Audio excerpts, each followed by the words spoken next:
Assalamualaikum warahmatullahi wabarakatuh. Kembali lagi saya Nur Nafiia.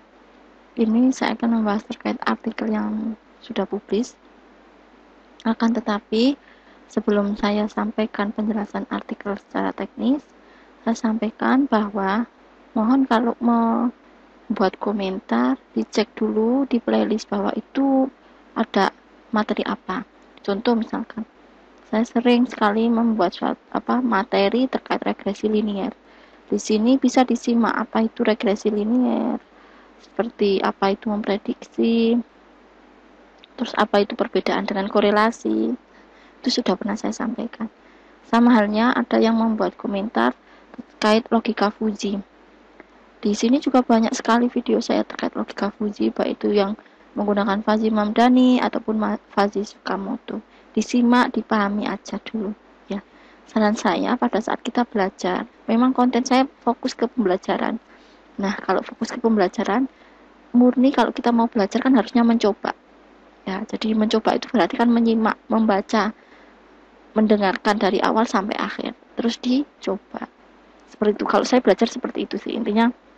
Kalau saya masih belum pernah dapat materi itu waktu kuliah, nah terus saya sekarang mempelajarinya, ya gitu, saya mempelajarinya lewat YouTube, ya saya simak dari awal sampai akhir, saya coba dari awal sampai akhir seperti apa tadi, saya coba eksperimenkan, benar-benar saya kerjakan.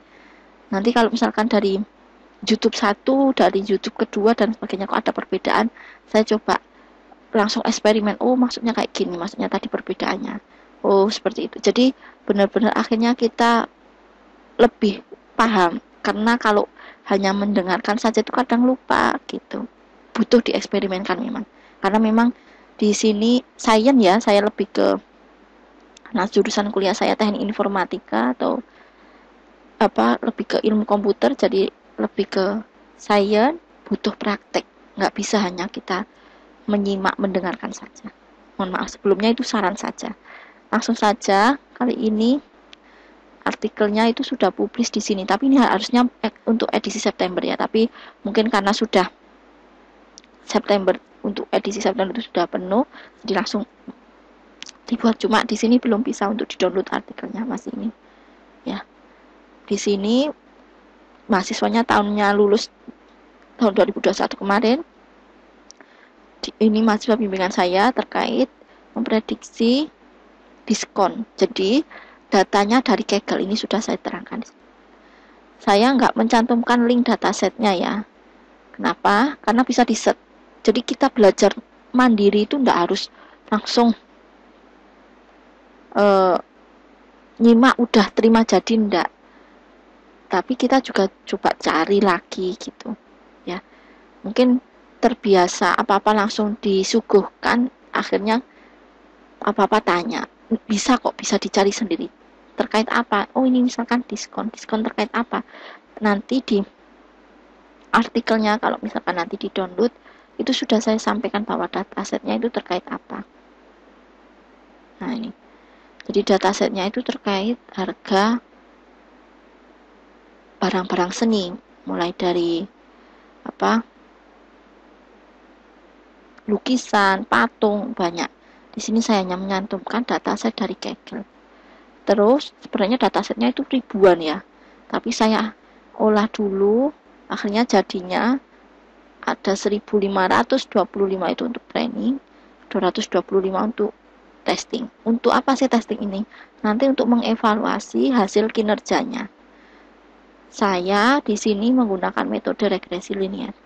Saya tekankan lagi, kalau regresi linier saya sampaikan di sini, itu murni akan menghasilkan persamaan seperti ini. Ini ya.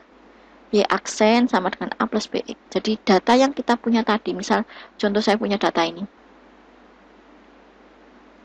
Nah ini, data yang kita punya ini. Itu dihitung pada rumusnya, itu tujuannya untuk mendapatkan nilai A-nya berapa, B-nya berapa. Dari nilai A, B ini dipakai untuk memprediksi data baru. Gitu cara kerjanya. Kalau regresi ini, maaf, kalau korelasi seperti ini. Jadi kalau korelasi itu menghitung keterkaitan, beda ya, beda, nggak bisa disamakan. Dari rumusnya saja beda. Kalau ini saya menggunakan korelasi teorinya Pearson, karena banyak sekali rumus korelasi, Salah satunya saya pakai dari sini. Saya juga pernah sudah menjelaskan di video, bisa dicek perbedaan korelasi sama regresi. Seperti itu. Nah, nanti dari data ini kita olah, ada rumusnya untuk mendapatkan nilai A dan B. Dari A dan B ini nanti dipakai untuk memprediksi. Misalkan saya punya data baru sesuai dari tabelnya tadi. Oh, tabel saya misal contoh seperti ini ya. Nah, jadi di sini ada harga, outputnya adalah diskon. Jadi caranya memprediksi adalah inputkan harganya. Misalkan saya inputkan harganya, misalkan ini dalam nilai dolar. Misal, berapa diskonnya? Seperti ini. Ini berapa harganya? Berapa diskonnya? Diskon dalam satuan persen, tapi nanti nilainya munculnya itu 0, seperti itu. Nah, rumusnya kalau kita tanpa menggunakan aplikasi, ya kita masukkan rumus ini. Nah, ini. Gimana caranya dapat A? Gimana caranya dapat B? Ada rumusnya. Nah, ini. Atau kadang disebutkan B0 tambah B1. Jadi B0 itu A tadi, B1 ini. Ini kalau mau menghitung manual. Di artikel saya juga saya sampaikan cara menghitung manual. Nah, ini. B0, B1. Asli kita punya data tadi tujuannya untuk mendapatkan persamaan ini. Setelah dapat persamaan, nanti dari data itu dipakai untuk memprediksi. Nah, kalau misalkan tadi ada data training, data tes, kalau data tes kan sebenarnya sudah ada nih asli diskon datanya. Cuma kalau kita prediksi, apakah sama seperti data aktualnya? Nah, itu dicari selisihnya. Itu namanya melakukan evaluasi. Kalau di artikel saya menggunakan evaluasinya yaitu MAI. Seperti itu. Nah, MAI-nya berapa? Kalau di artikel saya sampaikan nilai MAI-nya yaitu 0,1 berapa tadi di abstraknya. Nah, ini 0,1 sekian. Seperti itu. Nah, jadi kalau kita tampilkan misalkan ini warna biru adalah data aktual, yang warna merah adalah hasil prediksi. Kelihatan, oh data aktualnya sekian, prediksinya ini. Jadi ada yang selisihnya sangat jauh. Teman lihat ini, bisa dilihat. Ada yang jaraknya dekat. Nah, ini hanya urutan data saja. Urutan datanya.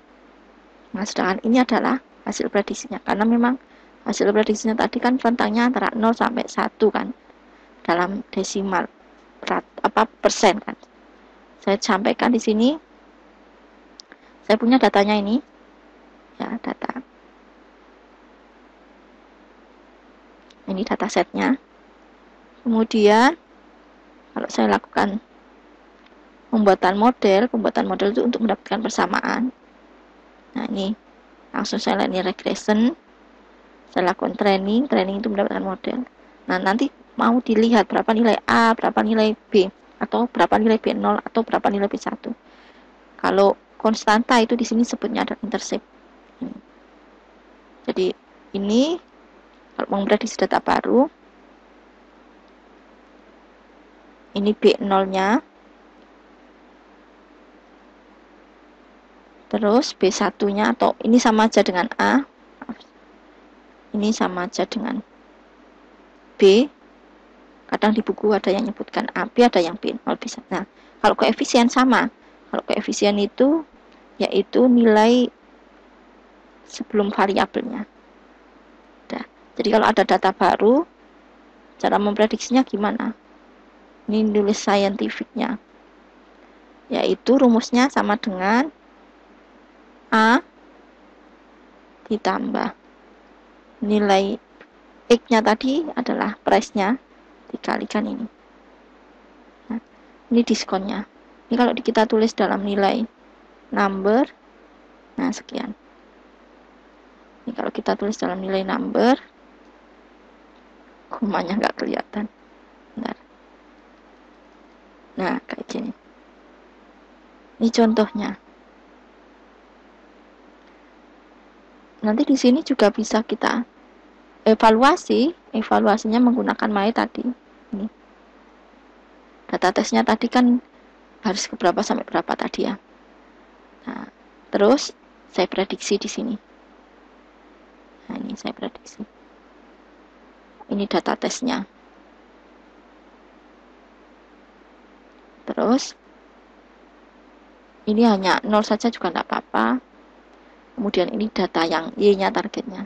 Hasil selisih mainnya, nah di bawah ini 0, sini hasil mainnya, selisihnya, rata-rata selisihnya. Ini gambar hasil prediksi sama data ini. Kemudian kalau mau membuat model untuk webnya, ini ada webnya ya, karena mahasiswa S1 harus ada softwarenya.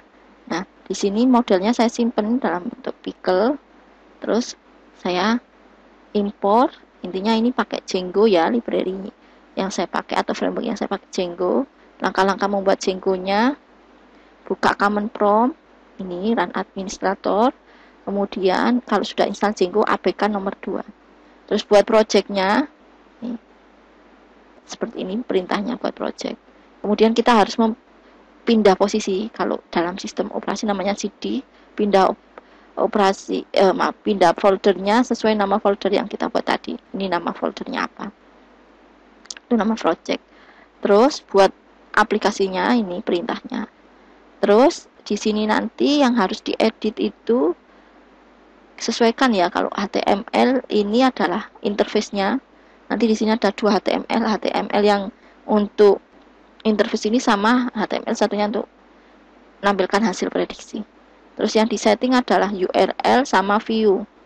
View itu untuk menuliskan coding terkait perintah yang import library-nya tadi, import library pickle atau model gitu. Ini hanya URL saja yang harus kita sesuaikan. URL mana yang harus di running maksudnya nanti. Jadi yang disetting hanya ini. Setelah itu cukup kita inputkan.